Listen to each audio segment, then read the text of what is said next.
Mesdames et messieurs, bonjour et bienvenue à cette nouvelle édition de ce lundi. À vous tous qui suivez la télévision rwandaise, je vous souhaite une excellente journée. Le Premier ministre, le docteur Edouard Ngirente, a affirmé que plus de 75% des Rwandais peuvent désormais accéder à un centre de soins de santé primaire en moins de 30 minutes.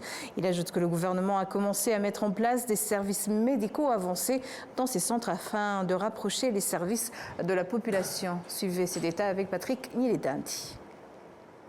Avant de revenir sur ce reportage, en parlant du Premier ministre, les Rwandais hébergés au camp de transit de Nyarushishi en district de Rusizi ont commencé à être rapatriés auprès de leurs familles à travers le pays.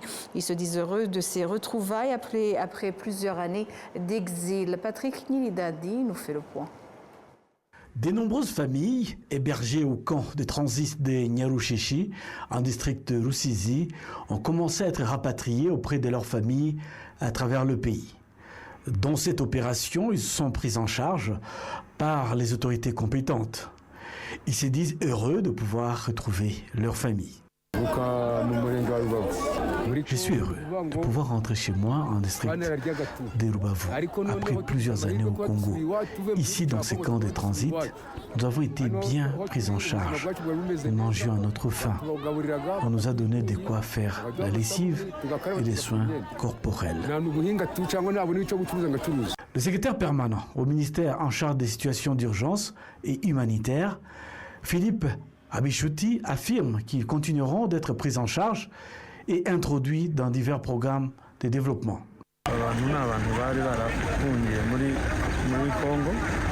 Ces personnes avaient fui vers la République démocratique du Congo, ex-Zaïre, en 1994.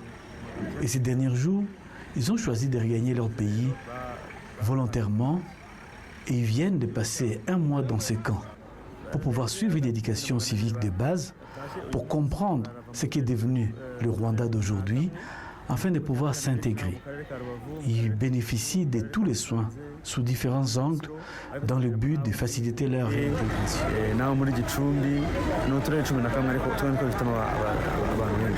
Ces Rwandais sont arrivés au camp de Nyarushishi le 19 mai 2025, où, en plus de recevoir une assistance de base, ils ont également suivi une éducation civique leur permettant de pouvoir de nouveau s'intégrer dans la société rwandaise et comprendre l'évolution actuelle et les progrès réalisés dans le pays dans le cadre des divers programmes. À leur retour dans leur famille, ils continueront de bénéficier d'une assistance de base pendant 3 mois.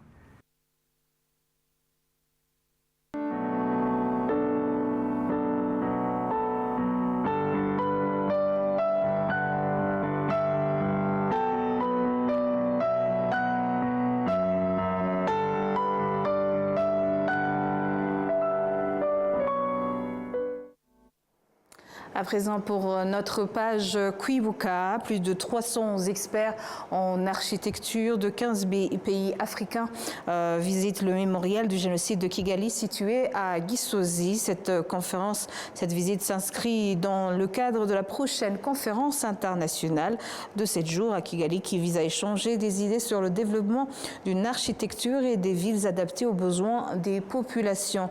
Les experts ont été initiés à l'histoire du génocide de 1994 et ont également appris comment le Rwanda s'est reconstruit, rétablissant la paix, l'unité et le développement.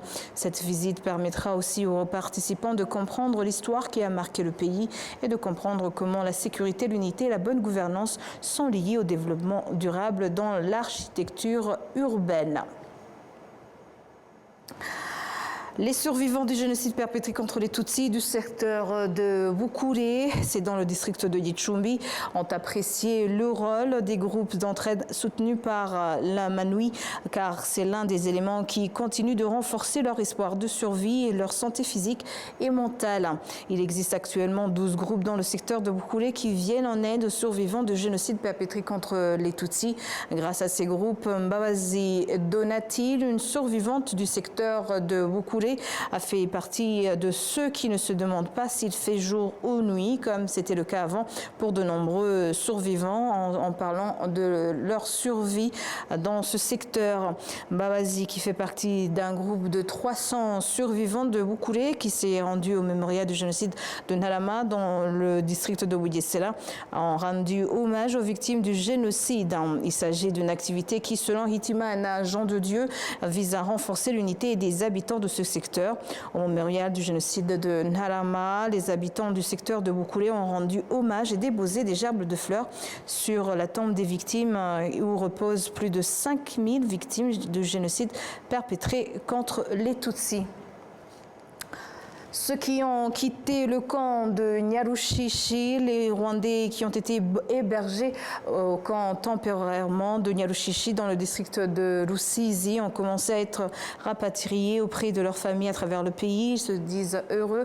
Et ici, comme vous le voyez, il parlait également le secrétaire permanent du ministre des Affaires humanitaires, Philippe Bichotti, et avait affirmé qu'ils vont continuer à prendre en charge les survivants dans divers programmes de développement. Ces Rwandais ici ont parlé de ce qu'ils ont vécu pendant la période de génocide perpétré contre les Tutsis en 1994.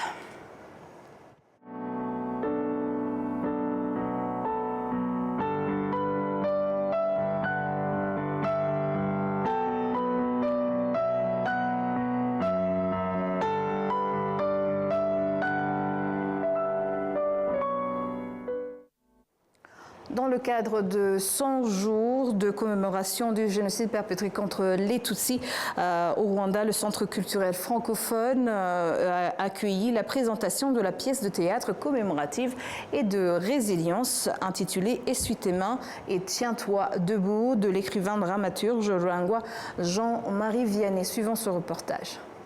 Nous sommes toujours sur Rwanda TV, la télévision nationale rwandaise.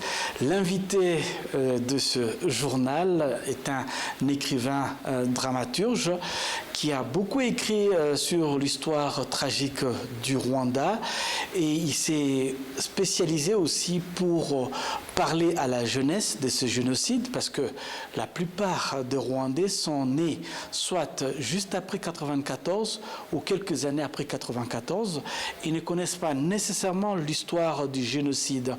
Il a écrit un livre intitulé « Le génocide perpétré contre les Tutsis du Rwanda » expliqué à ses enfants. Cet invité, c'est Rurangwa Jean-Marie Vianney. Bienvenue à notre émission. Je vous remercie beaucoup. Vous avez écrit ces livres pour la jeunesse, mais globalement pour tous les Rwandais. Oui. Oui, donc ce livre, il faut que je vous rappelle en fait le contexte de sa création. En fait, c'était en 2019 quand je suis venu, quand j'ai été invité à participer en tant qu'écrivain de la mémoire, à participer au café littéraire qui était organisé par la Commission nationale de lutte contre le génocide et par Imbuto Foundation. Donc, au cours de ce café, donc c'était en avril 2019, les jeunes du Rwanda, m'ont demandé de leur écrire un livre qui leur expliquerait de façon très simple le génocide des Tutsis du Rwanda. Et moi, je leur ai dit que c'était pas facile, mais que j'allais essayer. Donc, je suis retourné à Ottawa où je vivais à cette époque-là. Et puis, j'ai écrit le livre, et à la fin de l'année, je l'ai publié à Mexico, en version bilingue, donc français-anglais. Et une université mexicaine l'a publié en espagnol, disons, à l'intention de ses étudiants. Donc, je suis venu le présenter. Ici, évidemment, en 2020, c'était pendant la période du Covid. Je été présenté à la télévision du Rwanda. J'ai fait des cafés littéraires autour de ça. Et j'ai fait des dédicaces et j'ai vendu des exemplaires. Et voilà. Et maintenant, dernièrement, une maison d'édition à Paris l'a publié, cette fois-ci en version séparée. Avant, c'était deux versions, l'anglais et le français, dans le même livre. Maintenant, c'est deux versions. Un livre à part français, donc le génocide perpétré contre les Tutsis du Rwanda expliqué à ses enfants, et puis The Genocide perpetrated against the Tutsis of Rwanda explained to his children. Donc, il y a la version anglaise et la version française séparée. Dernièrement, et je pense que je ferai un café littéraire là-dessus à mon retour du Rwanda, peut-être vers septembre ou l'année prochaine, pendant la période commémorative. Kwibuka 20 combien 32. Kwibuka 32, oui. Alors, vous avez écrit ces livres pour la jeunesse, hein, parce que ce pays a... Vous m'avez demandé si ce n'est pas seulement pour la jeunesse, hein. C'est pour aussi les parents et pour les enseignants. C'est ça la question. Vous avez écrit ces livres pour la jeunesse, mais c'est également pour les parents. La plupart des parents ont du mal à expliquer le génocide à leurs enfants, qu'ils soient victimes du génocide ou qu'ils soient aussi bourreaux, en ayant pris la machette ou une autre arme pour perpétrer le génocide. Et toutes ces personnes sont traumatisées et les enfants ont besoin de comprendre ce qui s'est passé dans ce pays pour que ce pays puisse basculer dans l'horreur. Et je pense que c'est à ce niveau que votre démarche a commencé. Oui, c'est ça. Donc, il fallait expliquer. Mon livre, ce n'est pas un récit. Ce n'est pas un récit testimonial. C'est un texte explicatif. Donc, ce sont des recherches académiques que j'ai faites sur le génocide et que j'ai simplifiées. De façon que justement ces jeunes de 14 à 17 ans, c'est-à-dire les jeunes des lycées, des collèges, puissent comprendre. Et là, j'ai réussi à faire ça, à faire passer le message d'une façon, à travers une forme dialogique, parce que c'est un père, professeur, qui explique, qui répond aux questions de ses enfants, des questions relatives à la thématique, au génocide des Tutsis du Rwanda.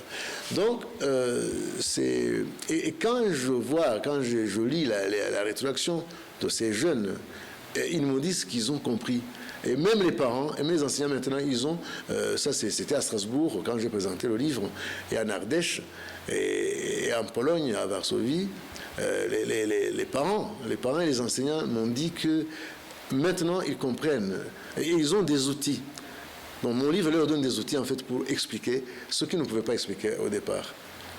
Parce que le génocide, ce n'est pas raconter comment les miliciens ont pris les armes et ont trucidé les Tutsis.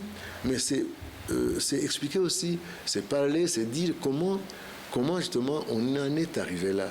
Et là, le génocide, comme je le dis toujours, ce n'est pas le fruit du hasard, ce n'est pas quelque chose qui arrive de façon aléatoire, c'est quelque chose qui se prépare. Donc c'est la conséquence d'une idéologie raciste.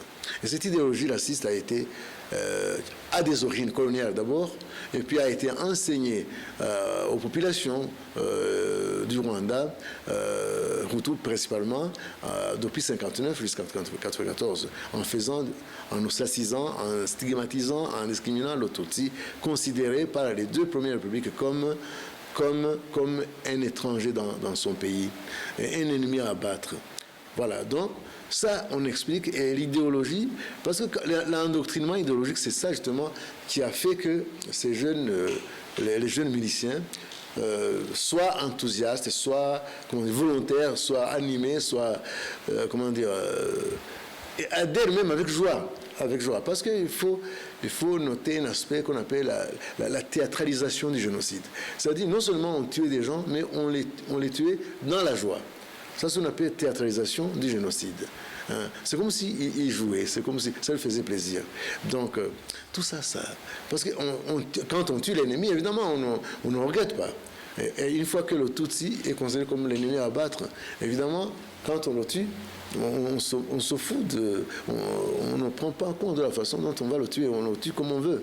Voilà. Donc l'idéologie, je l'explique, et ce livre-là l'explique en comparant aussi, en faisant une comparaison avec d'autres génocides comme la Shoah, le génocide des Juifs, donc, et le génocide perpétré contre les Herero entre 1904 et 1908. Les Herero en Afrique, en Namibie, donc ce qu'on appelait dans le temps le sud-ouest africain. Donc j'essaie de faire une comparaison, parce que les génocides, même s'ils ont des spécificités, ils ont des points communs, ils ont des similarités. Et là, ça se trouve dans mon livre, j'explique ça. Oui.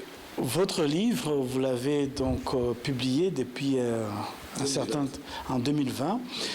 Et quel retour avez-vous eu des lecteurs, hein, aussi bien parents que les jeunes, hein, par rapport, et quels sont les questionnements, c'est ça la bonne question, quels sont les questionnements qu'ils ont eu après avoir... C'est qu'ils attendent, parce que c'était, les jeunes voulaient que le livre soit à leur disposition quand je l'ai présenté.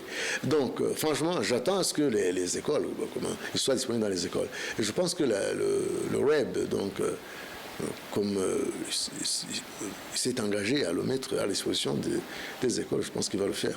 Donc c'est ça. Moi-même, je m'attends à ce que ce livre, qui a été commandé par les jeunes, justement, soit mis à leur disposition. Ce soit ma satisfaction. Voilà. Oui. Et, oui. Ouais. Et le public, comme je vous posais la question, les parents, les lecteurs, est-ce qu'ils ont eu des questions après avoir lu ce livre? Ils n'ont pas eu de questions, plutôt ils ont été satisfaits. Parce qu'ils m'ont dit tous qu'ils sont satisfaits des éléments, des outils qu'ils ont trouvés dans le livre et qui leur permettent d'expliquer justement à leurs enfants ou à leurs élèves le génocide des Tutsis du Rwanda. Écrire un tel livre n'est pas facile. Quels sont les obstacles que vous avez rencontrés? Je vous dis que j'avais fait des recherches académiques. Je n'ai pas eu franchement d'obstacle.